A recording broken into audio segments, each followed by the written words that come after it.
December 5th, 1945. World War II had ended only months earlier.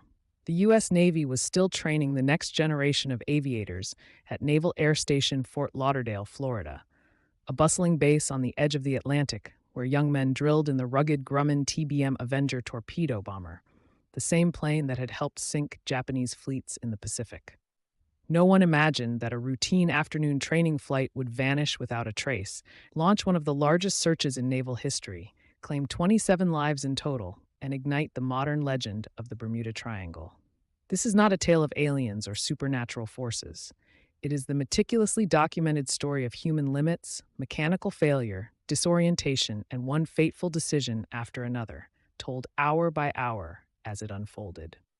How it all started. Morning at NAS Fort Lauderdale. Dawn broke cool and clear over South Florida, temperature around 67 degrees Fahrenheit. The base hummed with the usual post-war rhythm, engines warming up, instructors barking orders, young Marines and Navy ensigns grabbing coffee in the mess hall. 5 Avengers sat on the tarmac, call signs FT-28, FT-81, FT-3, FT-117, and FT-36. Each was fully fueled, enough for 5 half-hours of flight. Pre-flight checks were perfect, except for one odd detail noted in the logs. None of the 5 planes had working 24-hour clocks installed. No problem, the instructors said. Everyone had wristwatches for dead reckoning navigation. The flight leader was Lieutenant Charles Carroll Taylor, 28 years old, USNR. Taylor was no rookie. He had 2,509 flying hours, 606 of them in Avengers. He had flown combat off the USS Hancock in the Pacific, survived kamikaze attacks, and earned respect. But he had only recently transferred from NAS Miami, and this was his first time leading navigation problem number 1. 3 previous times in his career, Taylor had gotten lost and ditched. Twice he had been rescued. His students that day were far greener, 1 Navy ensign and 3 Marine captains, averaging just 300 total hours and only about 60 in the Avenger. This was their 3rd and final basic navigation hop before graduation. 4 planes carried 2 aircrewmen each for advanced gunnery training. The 5th plane, FT-81, carried only 1. Corporal Alan Cosnar had asked to be excused that morning. He would survive the war. Taylor arrived late to the 1300 briefing without explanation. He even asked for another instructor to take the lead. None was available. The briefing was straightforward. Fly east 56 miles to Hens and Chickens Shoals. Drop practice bombs on the target. Continue east, then turn north over Grand Bahama Island, then due west back to Fort Lauderdale. Total flight time, about 2 hours, 40 minutes. Weather, scattered showers possible, but overall favorable. Winds light. The 14 men climbed aboard. Engines coughed to life. At 2:10 p.m., 1410 hours, the 5 Avengers lifted off into the bright Florida sky. The sun was high. The ocean sparkled below. Everything looked routine. Takeoff, bombing run, and the first turn north dirred. The formation flew east at 1,500 to 2,000 feet. At roughly 2:30 p.m., they reached Hens and Chickens Shoals, a tiny cluster of rocks north of Bimini. Practice bombs dropped cleanly. One student even radioed permission to drop his last bomb at about 3 p.m. Mission leg 1, complete. Taylor gave the order, turn north, heading 346 degrees toward Grand Bahama Island. The flight should have been over familiar waters, but something, perhaps magnetic variation, perhaps a misread heading, perhaps early compass drift, was already off. The men didn't know it yet. The first signs of trouble, 3:40 to 4 p.m. Around 3:40 p.m., radio traffic at Fort Lauderdale picked up something odd. Lieutenant Robert Cox, flying a separate training mission nearby, call sign FT-74, overheard the flight. A student pilot's voice, later identified as likely Captain Edward Powers in FT-36, came through tense. "I don't know where we are. We must have got lost after that last turn." Then Taylor himself, "Cannot see land. We seem to be off course." Cox broke in, trying to help. "What is your position?" Taylor's reply sent chills through anyone listening. "Both my compasses are out, and I am trying to find Fort Lauderdale, Florida. I am over land, but it is broken. I am sure I'm in the Keys, but I don't know how far down, and I don't know how to get to Fort Lauderdale." In the cockpits, panic was rising. The broken land, Taylor saw, was actually the small islands of the Bahamas. He had flown the correct route initially, but after the north turn, his compasses had failed, or he had misread them. Believing he was over the Florida Keys, far to the southwest, and therefore over the Gulf of Mexico, Taylor was convinced the Atlantic lay behind him. Base operators frantically tried to intervene.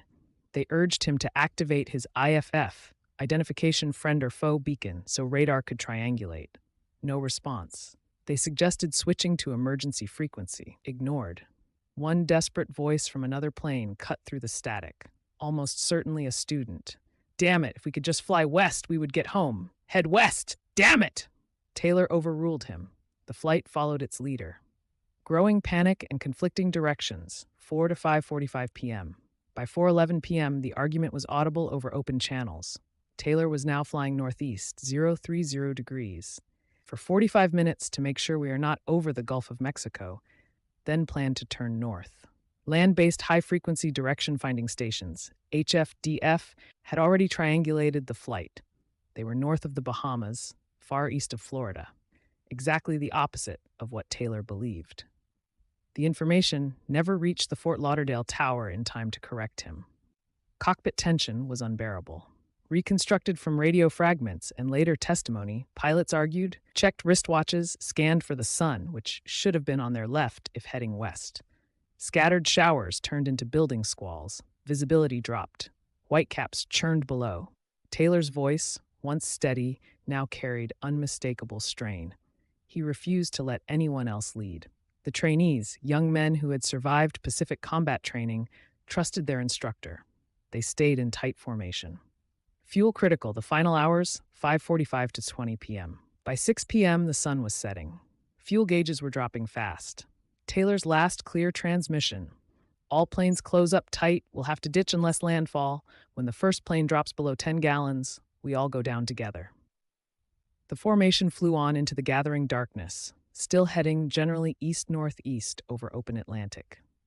At approximately 7:04 p.m., a faint, garbled call came through. The last anyone ever heard. Entering white water. We're completely lost. Then silence. Presumed ditching and the long silence. Navy analysis later concluded the 5 Avengers ran out of fuel simultaneously around 7 to 8 p.m. They ditched together in rough seas, heavy swells, and total darkness. The Avengers were tough planes, but hitting water at night without power usually meant breakup on impact. 14 young men, some with wives and babies waiting at home, entered the cold December Atlantic. None survived.